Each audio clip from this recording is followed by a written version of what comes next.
Ça vous est sûrement arrivé. Vous êtes sur Internet, vous consultez vos sites préférés, vos applications, et là, vous voyez apparaître, tiens, une publicité de chaussures, de scotch, de vélo ou de frigo, exactement le modèle ou la marque que vous aviez recherché la veille. À qui la faute? En fait, ce sont généralement les témoins de navigation, ou les cookies en anglais, qui génèrent ces choses-là, ces hasards-là. Ces témoins sont de petits fichiers que les sites inscrivent dans votre furteur et vous suivent partout où vous allez en ligne, rendant possible la publicité dite ciblée. Mais d'où vient le terme cookie?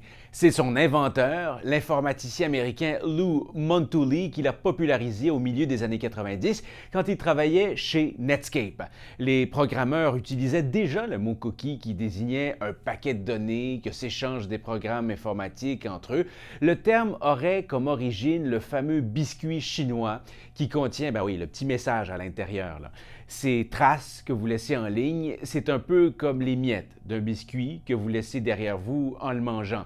Elles permettent de vous suivre et de vous suivre partout. C'est le même principe. Ces témoins ont été conçus pour faciliter le fonctionnement du web tout en permettant au site de mémoriser les visites des utilisateurs. Les témoins ordinaires rendent possible les achats en ligne, le fait de conserver vos préférences sur un site ou de reprendre une vidéo là où vous l'aviez interrompue, par exemple.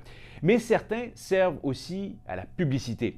On les appelle les témoins tiers. Des sites comme Google, Facebook et tant d'autres vous attribuent un témoin tiers quand vous naviguez sur leur plateforme, un témoin qui vous suivra partout à la trace. Ensuite, des sites commerciaux qui ont des ententes avec, disons, Google, vous enverront alors des annonces ciblées en fonction de vos habitudes de navigation, traçables grâce aux témoins tiers. Donc, vous le devinez, les témoins tiers sont source de préoccupation en matière de protection de la vie privée parce qu'ils impliquent des tiers parfois inconnus et s'exécutent à votre insu ou sans votre consentement.